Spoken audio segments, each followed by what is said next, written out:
शिक्षकों की transfer posting policy आते ही विवादों में पड़ गई है। शिक्षक नेता जमकर इसकी भर्त्सना कर रहे हैं।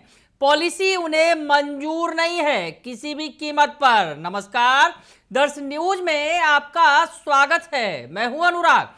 पॉलिसी आई है शिक्षकों के लिए ट्रांसफर पोस्टिंग की और शिक्षा मंत्री ने खुद बैठकर इसका ऐलान किया है। सरकार सोच रही थी कि शायद ट्रांसफर पोस्टिंग की पॉलिसी लाकर शिक्षकों को खुश कर लेंगे, लेकिन शिक्षक नाराज हैं। शिक्षक संघ के नेता नाराज हैं और इस पॉलिसी में खामियां ही खामियां बता रहे हैं। तमाम तरह की खामियां गिना रहे हैं और कह रहे हैं कि ये ट्रांसफर पोस्टिंग की जो पॉलिसी आई है शिक्षकों के हित में नहीं है। सबसे बड़ी बात जो शिक्षक नेता ने कही है कि इससे तो नियोजित शिक्षकों को बाहर ही कर दिया गया है। जी हाँ, नियोजित शिक्षकों को इस ट्रांसफर पोस्टिंग की पॉलिसी का कोई भी लाभ नहीं मिलने जा रहा है। उन्हें इस पॉलिसी में शामिल ही नहीं किया गया है।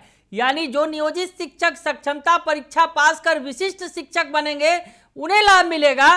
नियोजित शिक्षकों को एक पैसा भी इसमें लाभ नहीं मिलना है। यानी नियोजित शिक्षकों को बिल्कुल अलग कर दिया गया। तो शिक्षकों के साथ जो ये दोरंगी नीति अपना रही है सरकार, इस पर शिक्षक भड़क गए हैं और ट्रांसफर पोस्टिंग की तमाम पॉलिसी की जो खामियां उजागर कर रहे हैं। पोल खोल के रख दी है शिक्षक नेता शशि रंजन सुमन ने। क्या कुछ कह रहे हैं, पूरा विस्तार से आप सुन लीजिए। आज शिक्षा विभाग के द्वारा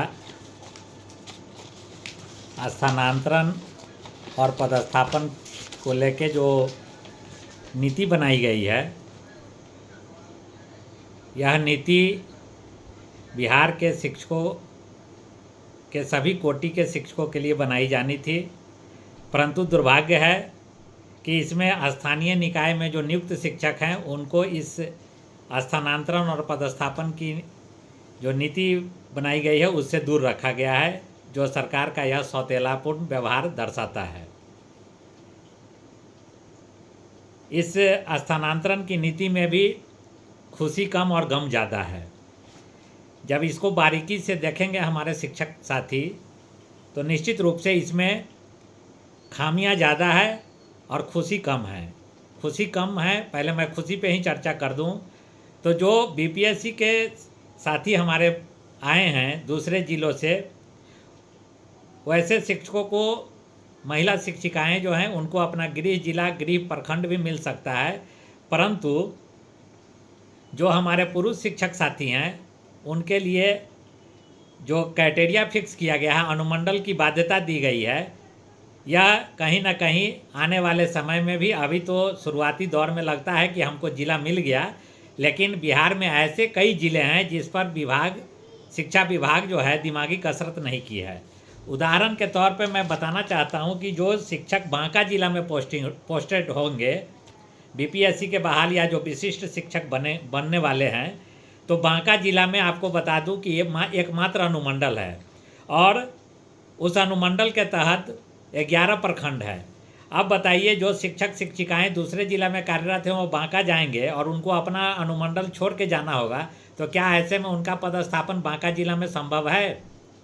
उसी प्रकार मुजफ्फरपुर ज़िले में मात्र 2 अनुमंडल है, मुजफ्फरपुर पूर्वी और मुजफ्फरपुर पश्चिमी, और एक अनुमंडल का जो प्रखंड है दूसरे अनुमंडल के छोर पर अगर आपको भेजा जाएगा तो वह 100 किलोमीटर से अधिक की दूरी तय करनी पड़ेगी। तो ऐसे में, जबकि मुजफ्फरपुर ज़िला अपने आप में एक बड़ा ज़िला है और मुजफ्फरपुर का एक प्रखंड है कुडनी ब्लॉक, जो पूरे बिहार में सबसे बड़ी प्रखंड के रूप में जाना जाता है।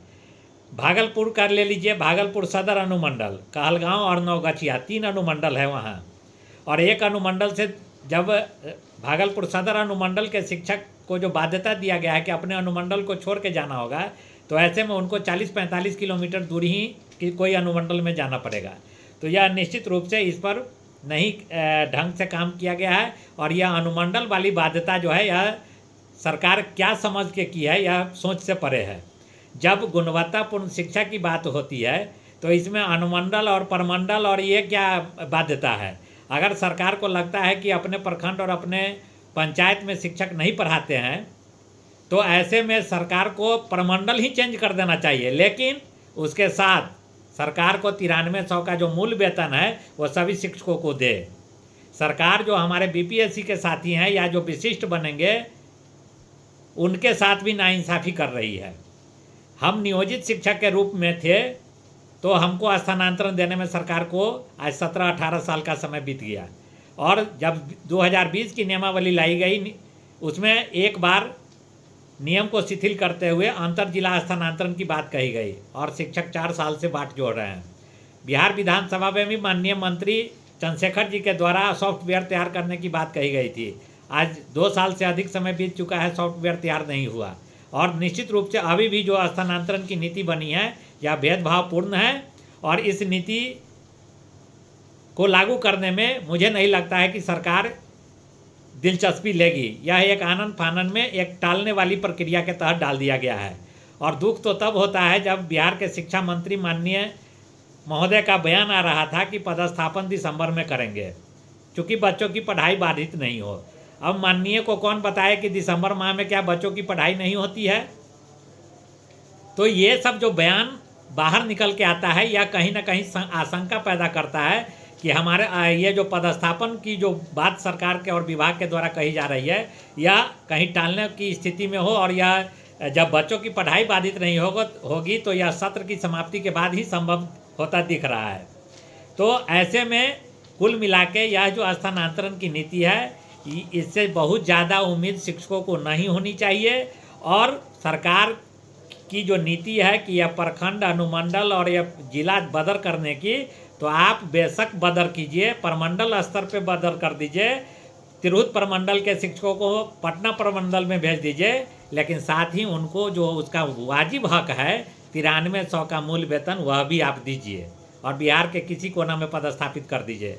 जब हमारे शिक्षक 100 किलोमीटर के दूरी पर घर छोड़ के रहने के लिए विवश होंगे, क्या उन शिक्षकों के पास छोटे छोटे बच्चे नहीं हैं, उनके वृद्ध माता पिता नहीं हैं, उनकी देखभाल कौन करेगा? सरकार कैसे अमानवीय सोच रख सकती है शिक्षकों के प्रति? अगर सोच रखती है तो पूर्ण वेतन मान दे, और फिर जहां जिस जिले में बिहार के जिस कोने के जिस जिला में पदस्थापन करना है करे, अन्यथा इस नीति का विरोध होगा। और यह मैं सभी साथियों से भी अपील करूंगा कि आप स्वहित छोड़कर समग्र हित की बात सोचें, और तभी जाके सरकार के इस दमनात्मक जो शिक्षकों का जो प्रताड़ित करने का जो चल रहा है इससे हम सभी शिक्षक बच सकते हैं। और जब तक स्वहित की बात करेंगे तब तक सरकार इसी तरह की दमनकारी नीति लाती रहेगी, और कुल मिला के कुछ नहीं किसी को हासिल होगा। जो भी शिक्षक हमारे विशिष्ट शिक्षक बनने के बाद जो रहे हैं वो उनके साथ क्या हुआ मैं लगातार कहता रहा कि फरवरी मार्च में स्टार्ट हुआ था प्रक्रिया, आज अक्टूबर बीत गया और सरकार अब खुद कह रही है कि दिसंबर में।